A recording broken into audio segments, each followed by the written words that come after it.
Hi, hi everyone, how are you? I'm Alejandro Cervantes. I'm the current president of the Mexican Association of Veterinary Oncology, and I'm very glad to be here. And I'm very glad to be here to introduce our speakers for today's seminar. So first of all, good morning to all of you who are in the American continent. Good afternoon to all of you who are in Europe, and good evening to you who are in Japan and maybe in the rest of the world. So we're gonna talk about Canine TVT, the round enemy, what we know about it. And we chose excellent speakers for today's seminar. So I'm gonna introduce the three of them. Just give me 1 second. So we're gonna be with Dr. Murchison, Dr. Reis, and Dr. Gutierrez. The three of them are very specialized in this topic, and I will just stop sharing my slide so we can see each other a bit better. Okay, so I'm going to introduce, first of all, Dr. Murchison. So Dr. Elizabeth Murchison is professor of comparative oncology and genetics at the University of Cambridge, Department of Veterinary Medicine. Her laboratory, the Transmissible Cancer Group, studies the genetics, evolution, and host interactions of clonally transmissible cancers in dogs and Tasmanian devils. Dr. Elizabeth grew up in Tasmania, where she loved to catch glimpses of the island's unique wildlife during hikes in the rugged wilderness. She obtained her undergraduate degree from the University of Melbourne and performed doctoral research at Cold Springs Harbor Laboratory in New York. After postdoctoral fellowship at the Wellcome Sanger Institute, where she sequenced the genome of the Tasmanian devil and its transmissible cancer, she joined the University of Cambridge in 2013. And the Transmissible Cancer Group is supported by competitive grants from Wellcome, the European Molecular Biology Organization, the Leverhulme Trust, and the Save the Tasmanian Devil Appeal. Elizabeth has been the recipient of several awards, notably the Philip Leverhulme Prize in 2014 and the Cancer Research UK Futures Leaders in Cancer Research Award 2014. That was a long name. She's a keen science communicator, and in 2011 she delivered a TED Talk, which I would encourage you to watch. It's really nice. So her TED Talk was entitled Fighting a Contagious Cancer, which has been translated into 29 languages and viewed by a global audience more than 500,000 times, and I am one of them. Okay, so she's Dr. Elizabeth Murchison. So as you can see, she's a great woman with a great experience in this topic. I'm gonna introduce as well Dr. Nacilton de Paula Reis Filho from Brazil. He's a clinical and surgical supervisor at Neopet Veterinary Oncology Service in Brazil and professor of veterinary oncology at Qualitas University. He obtained his undergraduate degree at North Paraná State University and then performed an externship in clinical, surgical, and radiation therapy at the Center for Comparative Oncology at Michigan State University. Also, he performed residency in small animal surgery at Londrina State University and obtained a master and a PhD degree in veterinary surgery with emphasis on reconstructive surgery and surgical oncology at Sao Paulo State University. Currently, he is registered in Certificate of Small Animal Veterinary Practice Oncology program at the European School for Advanced Veterinary Studies. And last but not least, I'm going to introduce you to Dr. Angelina Gutierrez, a good friend of mine. She's a co-founder of the Mexican Association of Veterinary Oncology, and she obtained her undergraduate degree from the University of Morelia in Mexico. She completed a rotating surgical and medical residency in small animals, followed by a master's degree in veterinary medical oncology at the National Autonomous University of Mexico. She then did an externship in veterinary medical and surgical oncology at the University of Pennsylvania and the Flint Animal Cancer Center in Colorado State University. Then she did an externship in the National Cancer Institute for Humans in Mexico City. She's an oncology topic speaker and professor of veterinary oncology at the University of the State of Mexico. She's, as I mentioned before, she's founders member of the Amoncovet, the Mexican Association of Veterinary Oncology, and she's the founders of OncoCare, which is the first hospital specialized in veterinary oncology in our country, in Mexico. So without further ado, I would ask our speakers to start their presentations. Each of them will have around 10 to 12 minutes to speak, and then we'll have the Q&A, the questions and answers section. So please, to all of the assistants, if you want to write your questions on the chat, do it. If you want to write them in the Q&A session, do it. I will read them after the presentations of the speakers. So thank you very much, speakers. Thank you very much, assistants. So let's start this seminar. Welcome, Dr. Elizabeth Murchison. We'll hear your presentation. So please, if you can share your screen, go ahead.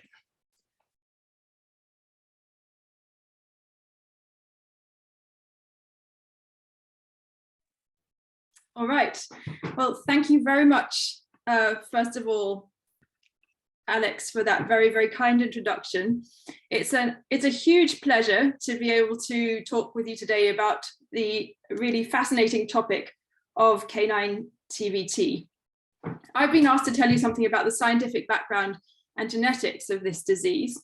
So I'm going to spend the next 10 minutes or so telling you about the origin, history, and global spread of this extraordinary cancer.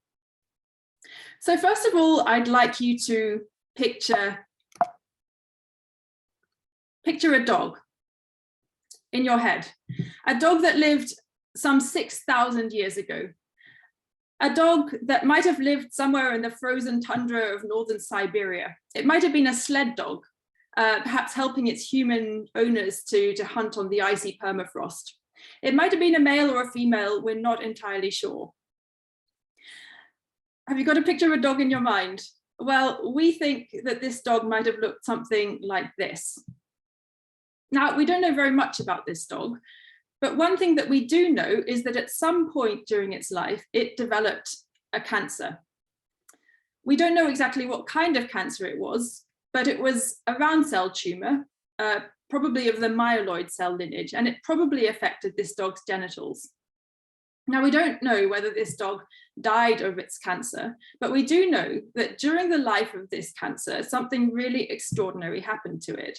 And that is that its cells were actually transplanted into the body of another dog, probably during mating. And now, when cancer cells would come into contact with the body of a different host, they're normally effectively killed by the immune system. And this is because all nucleated cells express molecules called MHC class 1, which are blue in this host and red in this cancer. They're very variable in the population. And they're different from animal to animal, and therefore easy targets for the immune system to detect and therefore reject foreign invading cells. In this particular case, the cancer cell was not rejected, and that's probably because the cell lacked MHC class 1 expression, or perhaps had very low expression. It was therefore not killed by the new host's immune system and grew into a new tumor in that next dog. What happened next is perhaps equally extraordinary, and that is that from that second host, this cancer spread into another host, or perhaps even to several more hosts. And from there, that same cancer has spread from dog to dog to dog to dog for thousands of years. And this cancer is, of course, canine TVT. Now, importantly, canine TVT, all tumors belonging to canine TVT originate from the original tumor that arose in that original dog some 6,000 years ago. And that means that we can represent TVT as a tree structure like this one here. Now, on this tree, branches like this one here represent transmission chains, so dog to dog to dog to dog to dog. And branching points or nodes like this one here represent cases where individual tumors spread to at least 2 recipient dogs. Now, we made this tree using around 500 TVT tumors collected from around the world, and each individual tumor is represented as a little tip on this tree, which is really too small to see. And we constructed this tree using genetic data or mutations. And importantly, in TVT, mutations are unique, largely irreversible, and they occur at a relatively constant, steady rate. And that means that we can put some timing on this tree as well, so we can estimate when some of these divergence points occurred. Now, the clustering patterns on this tree tell us something about the history of TVT. So for instance, if we had 2 tumors here which occur very close to each other on the tree, it means that they share most of their mutations and therefore share a common ancestor relatively recently. Whereas if we take tumors which clustered very far apart on the tree, like one here and one over here, they share fewer of their mutations and therefore share a common ancestor longer ago. Now, this tree really tells us 1,000 stories. And one thing that it's allowed us to infer is that this original founder dog lived around 6,000 years ago or so, although there's a huge amount of uncertainty in this. It could have been as long ago as 8,000 years or as recently as 4,000 years ago. And because I think many of you listening might be in Mexico, I wanted to particularly zoom in on the history of TVT in Mexico to illustrate what we've learned from this tree. So most of the tumors that we sampled in Mexico occur just up here in this part of the tree here. Now, if we zoom in a little further, we can see some of the detail on the tree. Now we can start to see the individual tips, which are individual tumors. And we can see that the tumors sampled in Mexico occur alongside tumors occurring in neighboring countries, the United States and in Belize. And actually, if we look at the structure of the tree here, we can see that there's actually a common ancestor here, which occurred around 200 years ago. So picture in your minds a dog that lived sometime in the early to mid 19th century, probably somewhere in Mexico or Central America or somewhere in the region. And almost all or many of the tumors in Mexico today actually derive from that ancestor tumor. Let's go a little bit further back in the past. So if we actually expand the tree to look at the larger context, we can see that the tumors that we sampled in Mexico occur alongside tumors sampled in Central America and also in other parts of South America. And actually, there's an ancestor tumor that occurred about 500 years ago, which is the ancestor of pretty much all, or many of the tumors occurring in the Americas today. So what this tells us is that TVT arrived in the Americas around 500 years ago. So picture a dog that got on a boat, probably somewhere in Europe, sailed over to the Americas, probably with early colonial travelers, got off the boat, mated with local dogs, and from there, TVT has spread throughout the Americas.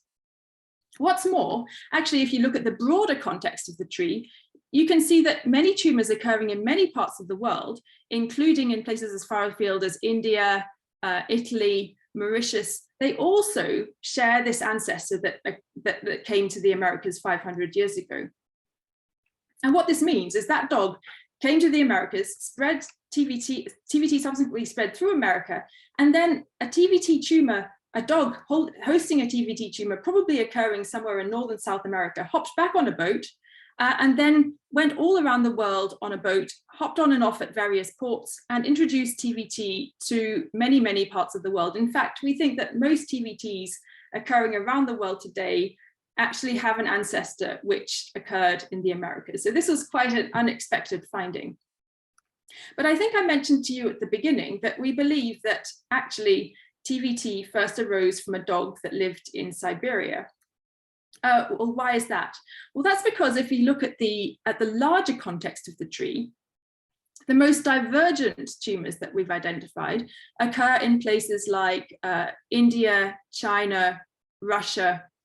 So it tends to suggest that the tumor might have originated in Asia. What's more, it's important to remember that this original founder dog, its DNA is still inside TVT cells today. So by comparing TVT DNA to modern ancient dogs collected from around the world today, we can see that TVT, the TVT founder dog, shares genetic ancestry with sled dogs that occurred in the north, in Siberia, several thousand years ago. So we tend to believe that TVT probably arose in a dog that lived somewhere in Northeast Asia, and from there spread into the local area before spreading to Europe around 1,000 years ago, and from there to the Americas, and so on. So that's something about the extraordinary history of TVT. And I know that actually many of you listening might encounter TVT on quite a regular basis in your clinical practice. And I'd like you to, maybe next time you look at TVT cells down the microscope like these ones here, just spare a thought for the extraordinary journey that these cancer cells have been on to end up in the dog that you're treating in your clinical practice. TVT is not just a cancer, it's the oldest cancer that we know of in the world. It's spread all around the world, and it's become, in some sense, a parasite in its own right. And there's really so much that we still don't know about it. And if any of you would be interested to collaborate with us to help find out more about TVT, or even just to share interesting cases that you found, I'd be really interested to hear from you. This is my email address here. So that's something about the history of TVT. What about the future? So TVT is not just a scientific oddity, it's also a clinical reality. And it's one that I know many of you face challenges with in your clinical practice on an almost daily basis. And that's why I'm going to hand over now to my colleagues, Nazilton Rice and Angelina Guterres, to talk about these really important aspects. But before I finish up, I just wanted to quickly acknowledge the many veterinary collaborators all around the world who've made this work possible. Thank you very much. Thank you very much, Dr. Murchison. So I didn't mention this before, but I made a mistake in the flyer. I wrote Murchison with an N, and it's wrong. So I apologize. I publicly apologize to you, Dr. Elizabeth.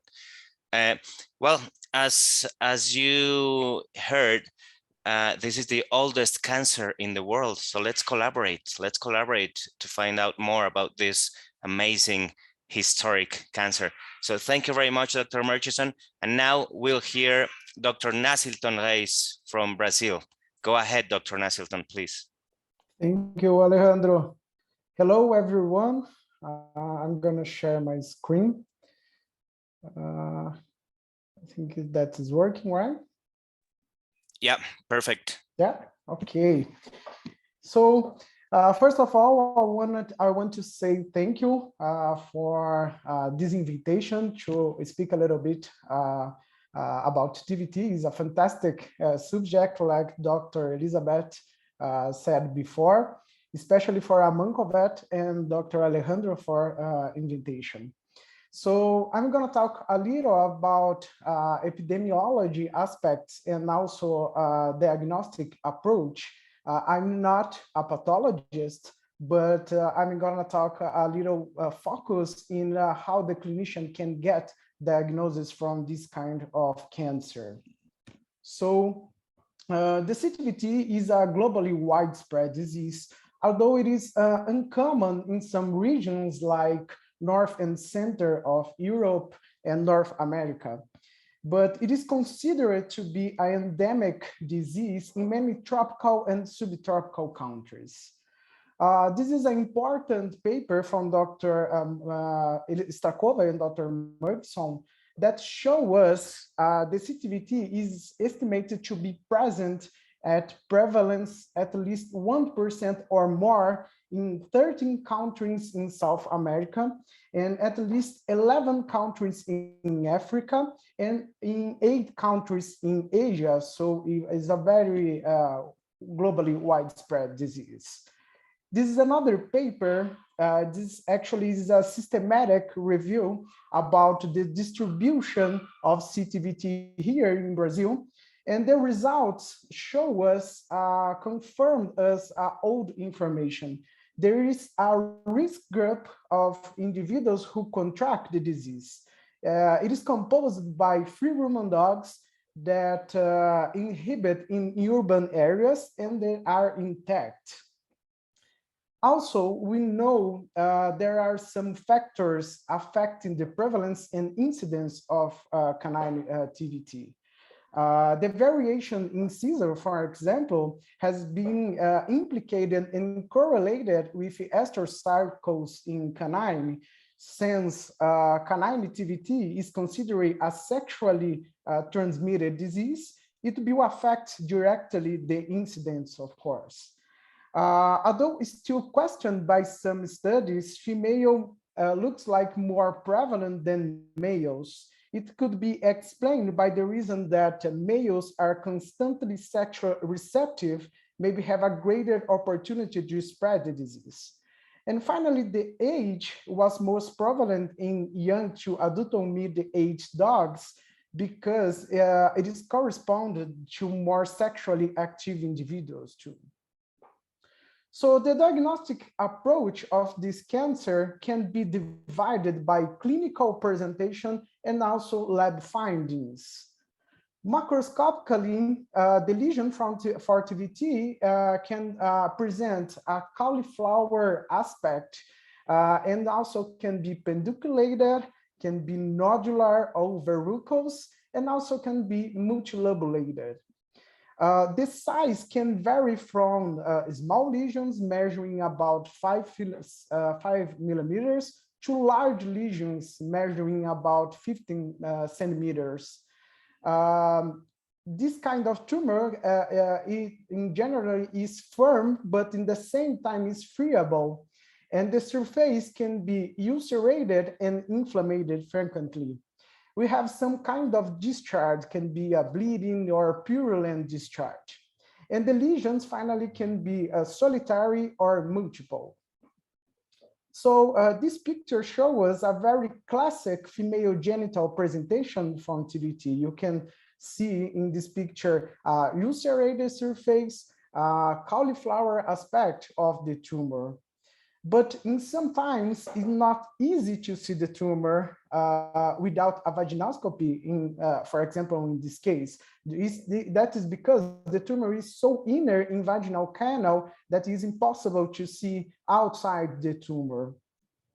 In males, the genital presentation the lesions in genital presentation may be present in many parts of the penis, because the total retraction of the prepuce is so important to check mainly the caudal part of the bulb. And also, like in this case, in some cases, the tumor can be very infiltrative and cause severe damage in adjacent tissue, not just in males, but also in females too. The extragenital presentation is usually accompanied by the genital lesion. Usually the implantation of the cells in extragenital location areas is justified by habits of the dogs, for example, licking and sniffing each other. This presentation can be divided mainly in 3 different groups: nasal and oral TVT, cutaneous, and atypical that contemplates any other form of TVT. It is well known for us each type, extragenital type of TVT, this kind of presentation has more aggressive behavior in compared genital presentation. That's an example for extragenital is a nasal tumor, a huge tumor with bone lesions in this case. This is another one, is a cutaneous presentation with a very aggressive behavior too. Both of these cases are from our research group. So laboratory findings, generally CBC and chemistry are non-specific. We can have neutrophilic leukocytosis because the lesion is usually inflamed and necrotic. We can have also some kind of anemia because the tumor constant bleeding can cause anemia. other fact that is the clinical stage from these patients is normally is free because the metastatic rate is quite low, is less than 5% of these cases will develop metastasis. So cytology, histopathology, and immunochemistry can be used for definitive diagnosis. And I will discuss a little about each one in sequence. So cytology must be the method of choice of diagnosis of suspected cases of TVT. Actually is a gold standard for diagnosis. That is because this exam is widely used because it's a simple technique, it's cheap, minimally invasive, is painless technique. And furthermore, in compared to formalin samples fixed, cause much less distortion of cell morphology, and that is very important to final diagnosis of TVT. We can see samples like that with a high cellularity composed by round cells with distinct borders cytoplasmic. The nuclei are oval or round and normally is centrally located. We have also a lot of vacuoles in cytoplasm, and it is a little bit acidophilic. Mitotic figures are frequently seen in these samples. However, there are some variations in CTVT cell morphology which allow the creation of classifications that can divide the CTVT in 3 different groups microscopically. We have a plasmacytic kind, a plasmacytic pattern of TVT, when the cells of the TVT morphology resemble a plasma cell. We can have a lymphocytic pattern when the cell morphology resembles a lymphocyte. We can have a mixed type where there is no cell predominance. Here we can see a cytology from a plasmacytic TVT. We've presented a more morphology, ovoid morphology. The nucleus are located more eccentrically, and we have most abundant cytoplasm. Here we can see a more round morphology, is not so oval, is more a round morphology with there's a lot of vacuoles, and the nucleus is located centrally. Also, the cytoplasm is a little bit sparse. So after the creation of this classification, the cytomorphological classification, several studies, like I'm showing to us, have demonstrated that the correlation of the cell type with a biological behavior. Generally, these studies show us the plasmacytic pattern has a greater ability to develop in extragenital sites and require a great number of chemotherapy for complete remission. That is associated also to chemo resistance, this kind of TVT. Other tests are rarely necessary to make a diagnosis, the definitive diagnosis, but it's sometimes challenging to differentiate CTVT from other round cell tumors or even from histiocytic disease. For these cases, histopathology can be used, but immunochemistry is more used because you have some panels to differentiate TVT from other round cells neoplasia, and also for histiocytic neoplasia. And also the protein CMYC is very specific for that. It's very specific for canine TVT.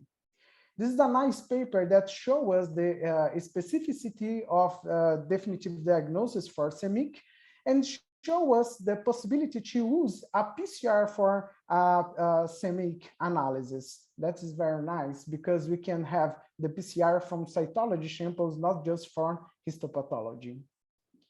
And this is a dog that I show you before with a huge tumor in nasal area with a complete remission. This dog is very nice now and have a good quality of life. Thank you so much. This is my email. I'm happy to answer questions. Thank you very much, Dr. Nasilton. Thank you so much. As we can see, we're talking about genetics and then epidemiology and then a bit of pathology and the clinical part.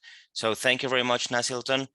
And now we're gonna hear what Dr. Angelina Gutierrez will have to say about the clinical and therapeutical approach. So please go ahead, Dr. Angelina.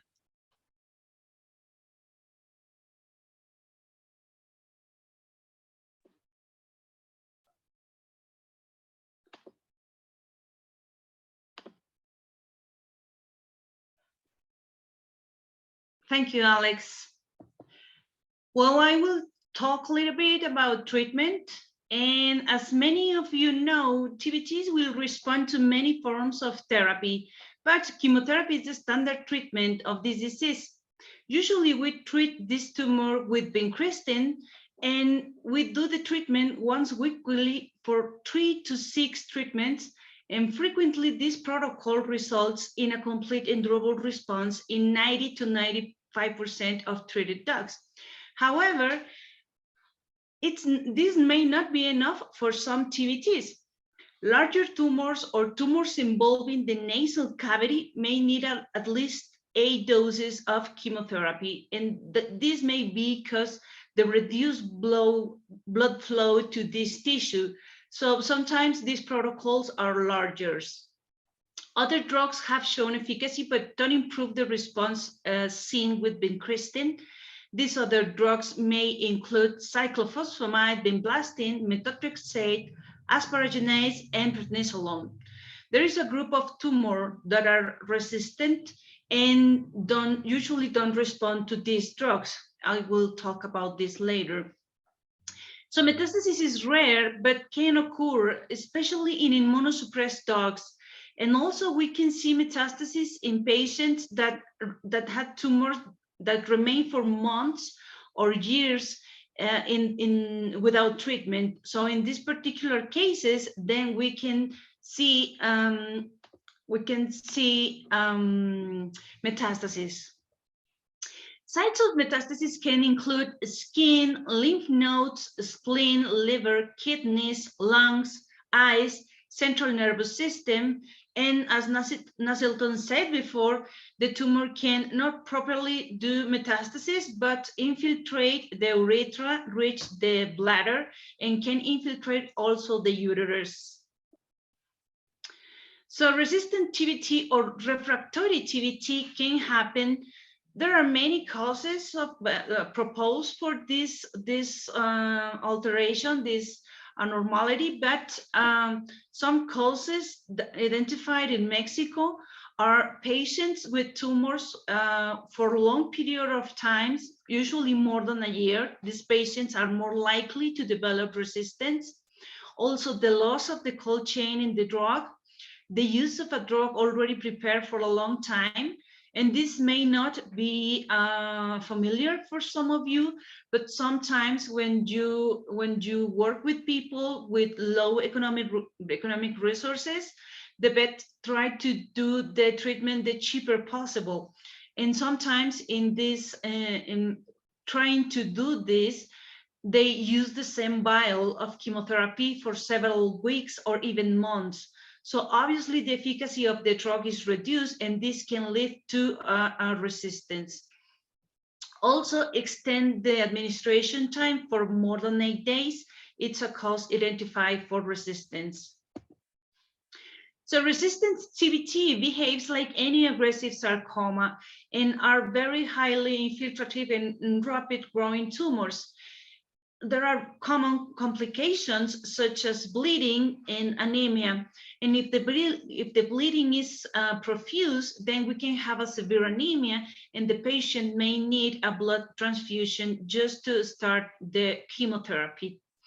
Infections are very common too, and obviously if the tumor is large enough, then the patient can have a lot of pain too. So resistant TVTs are typically treated with doxorubicin. And usually we do this treatment every 3 weeks for 3 treatments.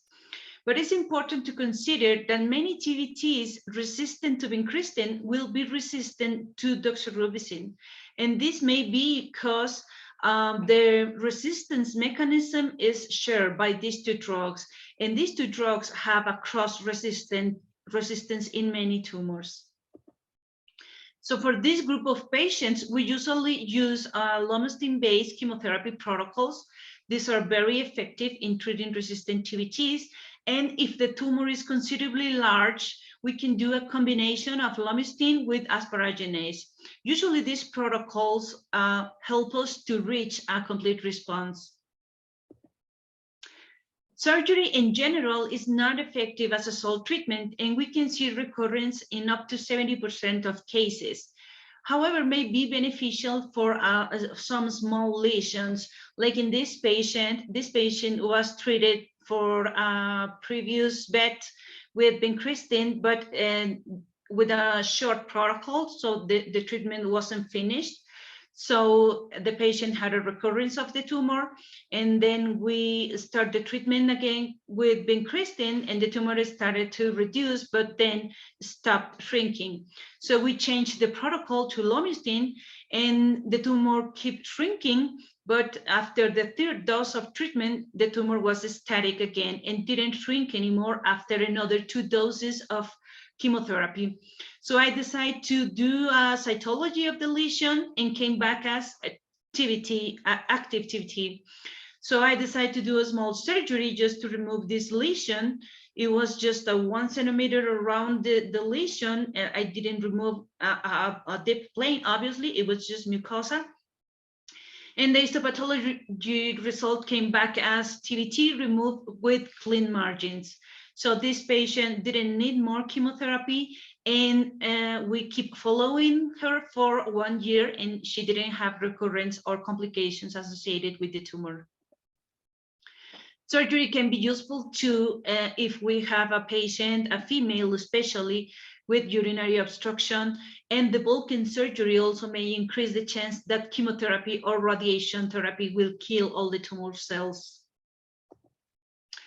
So radiation therapy is a very effective treatment, and particularly for lesions showing resistance to chemotherapy. The thing with radiation therapy is that most of the countries in Latin America where we have a high incidence of TVT, we don't have radiation therapy. In countries that have available radiation therapy for animals, well, we have radiation therapy for people, but not for animals. So countries that have radiation therapy available for veterinary practice, usually they don't see TVT very often. So it's not common that we treat TVT with radiation therapy in general. I'm not sure, I believe in Brazil, they do have radiation therapy for veterinary practice, and they also have a high incidence of TVT. I'm not sure how often they treat the tumor with this option, but it's not commonly used, but very effective. So another option is electrochemotherapy, and this technique actually have shown partial and complete response in TVTs resistant or refractory to chemotherapy. It can be useful, obviously, for these tumors. And well, I will just recommend consider the size of the lesion, because well, in papers, like in this paper, they reported a complete response in 3 patients. And one of those, it was a large tumor for what I read. But I have used electrochemotherapy to treat resistant large TVTs, and I haven't had a good response yet. So I don't use it very often because honestly, the response that I have seen is not good at all. But I know that it's a good technique, and there are other colleagues reporting a good response. I'm not sure if those TVTs are resistant or complicated, but it will be interesting to know. So resistant cases are very sad cases because the tumor is actually horrible. It can be very big and can decrease the quality of life of the patients. So in this particular patient, this dog was rescued for two two ladies and young ladies, by the way, and they decided to treat this dog until we could cure the patient, no matter what. So this was amazing because the tumor was, this is the whole thing here, this is the vulva, and obviously the tumor is infected, is ulcerated, and is painful. So we start the treatment with vincristine, and we actually administered 10 doses of vincristine, and the tumor was like this after 10 doses of vincristine. But the thing with this tumor is that after the 8 doses of vincristine, we started to see that the tumor wasn't shrinking anymore. And by the 10 dose of vincristine, the tumor actually was starting to grow again. So we decided to change the protocol to doxorubicin. And we administered 3 doses of doxorubicin. And after the doxorubicin, the tumor was like this. So you can see that there is still a lot of tumor here in the genitals, and you can see all this loose tissue, and this tissue is not well vascularized or is not well irrigated. So I decided to do a debulking surgery to remove all this tissue. So after that debulking surgery right here, we'll decide to, in the same procedure, we decide to do electrochemotherapy at the same time and wait and see if that was enough to control the disease. But we wait 3 and 4 weeks after the treatment because it's the maximum effect of the electrochemotherapy, and we didn't see any response, and the tumor started to grow again. So I finally changed the treatment to asparaginase for 2 weekly treatments, and then 6 doses of lomustine, and finally reach a complete response. So this is the patient after the whole process of treatment that actually took us around a year with all the combined treatments. And this is the aspect. And of course, I took a biopsy from here just to be sure the patient didn't have any residual tumor, and it was clean. So we keep following this patient for 1.5 years, and we can make sure the tumor didn't came back. She didn't have a recurrence or complications associated with the tumor. And we actually did a graduation ceremony because it was a long way to cure this dog. She was super cute, by the way. So it's always important to have a definitive diagnosis because TVT can appear as a collision tumor too. So for this reason, whenever the tumor don't behave as expected, it's convenient to verify that there is no other tumor of a different type coexisting with TVT. So this is a patient that he was just rescued from the highway, and the owner actually took the dog to a primary vet who made a cytology, and the cytology came back as TVT. So she brought the dog with us to for start the treatment. And the treatment, we start with vincristine, and the tumor started to shrink very nicely the first 6 doses. But after the 6th dose, the tumor, it was static again. It wasn't shrinking anymore. So I thought that was unusual. And if I was looking at the penis, I could see still lesions in the penis. So I did a cytology, and the cytology it came back as clean for TVT cells. No TVT cells found in the cytology, and I particularly put attention to do the cytology in the lesions. So I decided to perform a biopsy. It was very clear that the patient had still here 2 biopsies, but in general, the tissue, it wasn't a normal mucosa.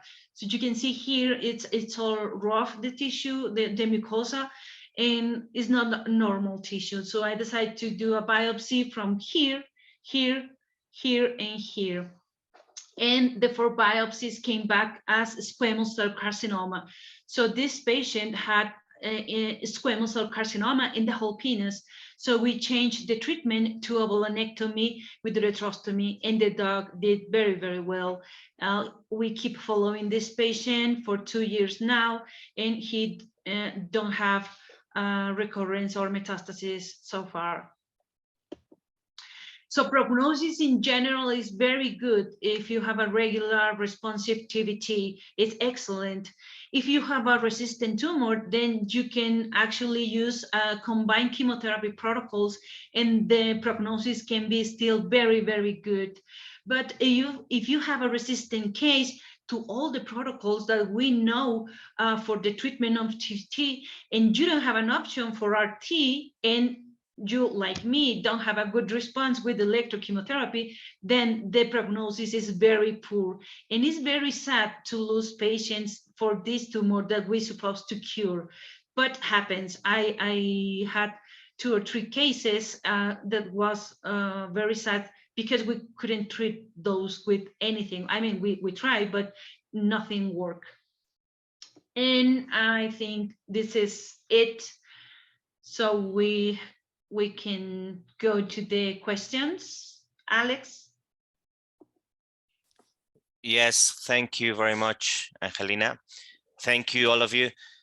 So we just have a few more minutes for the Q&A section, and I'll just start reading some of the questions that we have written in the Q&A session. So Dr. Itzel Yanez is asking how frequent it is to find patients with activity which is resistant to chemotherapy in each of the countries of the speakers. So maybe this question can be answered by the 3 of you, if you know how frequent it is to find this.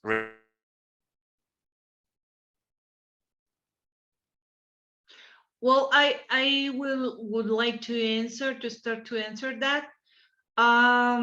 Well, I work in an oncology referral hospital, so the only TVTs that I see are resistant, because in general, the primary doctor or general doctor can solve a TVT with vincristine.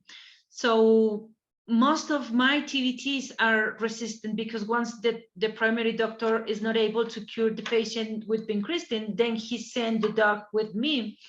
And I can say it's not like super common, but I can say that easily I can see around maybe 10, maybe from 7 to 10 dogs per year that have some level of resistance, at least to vincristine. Great, thank you. Do we have any data on that in Brazil or in the UK? Yeah, we don't have an exactly number, but my reality is pretty similar for Dr. Angelina. I just have resistant cases in my routine, but it's not that common. There's TVT is very frequent in Brazil, but not in all country, because it's a huge country. But in some parts, we have more concentration. And in those places, mainly when the vets stop the chemo with reactive disease, we have this kind of problem. But I believe it's almost 3 to 5% of all the cases. These are my estimative, but I think that's it. Great, thank you very much. I would say that, I mean, TVT is very rare in the UK, but from what I've heard from people around the world, it's extremely rare. But one thing that people have said, there's no data to back this up, is that it seems to be becoming more common. Yeah, definitely. Thank you very much. So we have a very interesting question by Melanie Benz, and she's asking, at what number of doses of vincristine are you considering resistant, or basing more on clinical presentation and maximum dose escalation?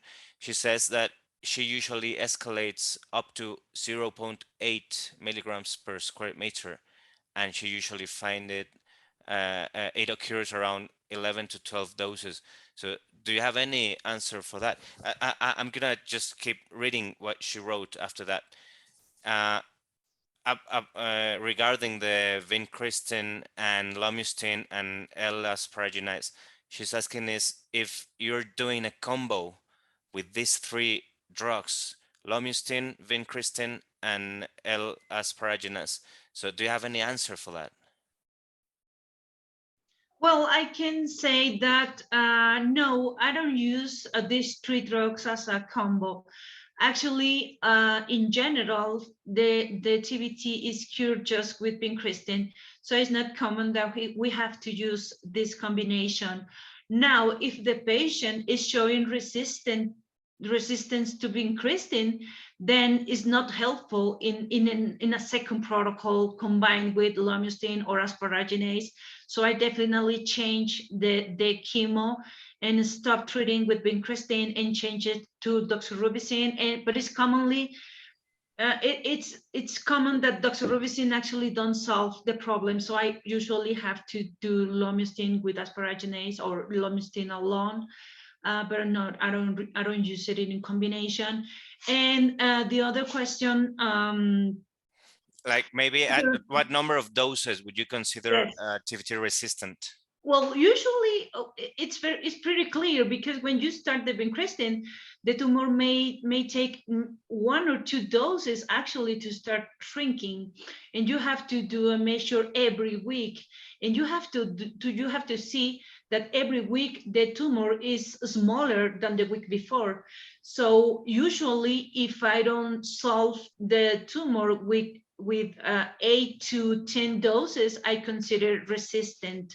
And it's not that there is still tumor at the end of the 8 or 9 or 10 dose. It's more like usually the tumor stop to shrink at the end of this protocol. So that's when I decide that it's resistant. It's not responding anymore. It's not shrinking anymore. And we already administered 8, 9, or 10 doses of vincristine. But this is personal. This may be different for Nacilton, for example. Good. And do any of you have information? Because the same Dr. Melanie Benz is asking if she can find any information in scientific papers. She says that she found some papers with asparaginase, but she hasn't found any in lomustine. I found some in Latin America, but do you have any information for that? Yes. I don't know. Oh, Go ahead. Please, Nacilton, go ahead. No, I'm just add something. There is no cutoff in the literature for say, okay, this is a resistant case or not. There is no point of call. We try, our research group, we are trying to do that. I think to consider a resistant case is more the number of applications than the dose, actually. I think is more important. About lomustine, I think there is a little bit in the literature. I use it in some cases, and I never use a combo like she asked to us. But I used, like Dr. Angelina said, I will try with a monochemotherapy to manage these cases. Good. Thank you very much. Dr. Josie Lopez is asking, can TVT have the capacity of staying like in a latent way in a long period of time? Can it develop, for example, in a immunosuppression period in that patient? If the patient is immunosuppressed, can it develop there, even if it was like just sleeping? Sleeping there, and after that developing? Yeah, we believe so. In some cases, we have tissue, like a scar tissue with cells, active cells into these tissues. And we don't know when these cells can divide and develop a new tumor. So maybe that is correlated with immunosuppression dogs. Of course, it can happen. Good. Victor Rendano just asked an interesting question. Maybe Dr. Murchison can answer this a way better. He's asking, has TVT been seen in other species? Yeah, good question. Not naturally occurring, but there have been experimental attempts to inoculate it into other canids, which have been successful. So jackals, coyotes, foxes, but experimental attempts to put it into species more distantly related like rodents or primates doesn't work, or even other carnivores. So it's interesting that it hasn't been naturally seen in any other species, including wolves, which are actually the same species. Yeah, that's quite interesting.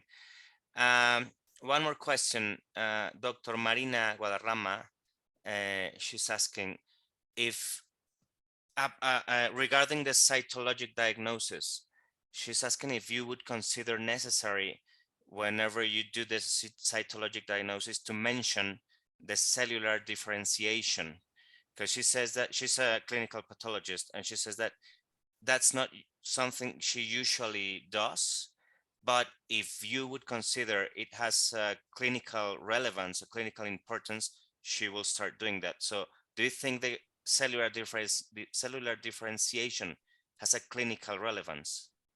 Yeah, definitely. I think so. We have some papers in the literature that show us, for example, the plasmacytic pattern is more resistant to chemo.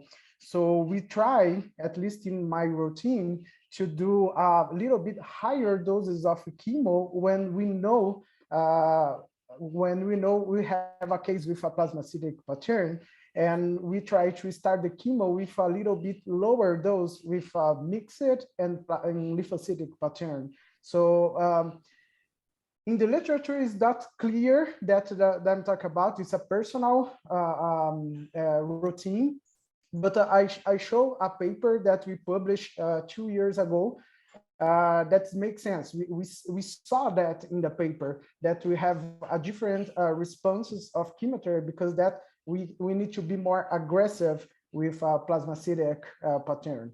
Yeah, but it's not so established in the literature.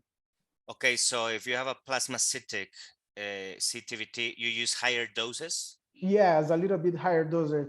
I mean, I can use, I don't know the Angelina opinion, but for a lymphocytic, I can use 0.6 or 0.5 of Rinkies per milligrams per meter square. For plasmacytic, I can use a little bit higher, 0.75, for example. Okay, thank you very much. So Rocio Ramirez asked exactly that question. So you answered to Marina and Rocio. So one more question. So, well, Maria Dagli, a good friend of us from Brazil, she says, this is not a question, but a comment. This is a fantastic session of the World Oncology Connection. Congratulations to all. So congratulations to the speakers and to all the assistants that are here. So maybe just one more question, because we have to go. Okay, Marina Guadarrama is asking, do you know any other methods apart from cytology that could be used to see if the patient still has malignant cells? I mean, after maybe some chemo sessions, to do, apart from cytology, to do any other kind of diagnosis? Well, particularly in my practice, especially when we have a resistant case, it's very common that we do actually histopathology, we do biopsies just to be sure. And that's because the tumor can be so big that actually when we reach a complete response, we have scars in the mucosa. So you can feel sometimes little nodules, and you're not comfortable letting the patient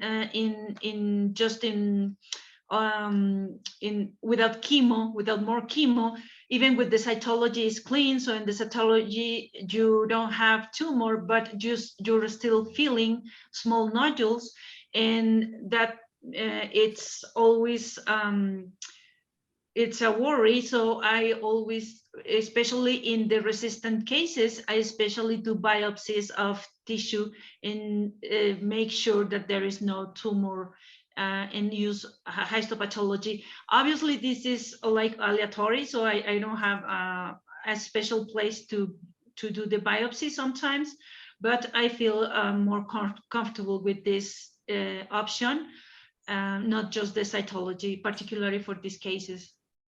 Okay, thank you very much. So our time is over now. So I will just allow each of you, the three speakers, in case you have any other comment to say. So this is your chance. So I will start with Dr. Elizabeth Murchison. Well, I've really enjoyed the session. Thank you very, very much to Dr. Angelina and Dr. Naselton. And I think the challenges posed by resistant TVT are really the biggest challenge. And I think that's come across. And I'd particularly be interested in is there a genetic underpinning to this? I'm just going to leave that as a question. Thank you. Thank you very much. So please, Dr. Naselton. So I'm also I'm very grateful to be here, and I enjoyed a lot to be with so amazing people. And I think I think our challenge is resistant cases. We need to more research about that to definitely check some points like what is a resistant case, what we need to do that, how to treat the different kinds of the TVT. I think it will be the future in clinician outcome. So thank you. Thank you very much. And finally, Dr. Angelina, please. Well, just to say thank you very much for the invitation. And this talk definitely opens some things in my head to keep studying about this tumor. Sometimes some people from other countries tell me, why you don't just spay and neuter the patients and then stop this cancer? It's so easy, but it's not that easy. It's a whole country, and change the culture of a whole country in many countries. So it's not something that is going to happen in the next 10 years, even if we want to.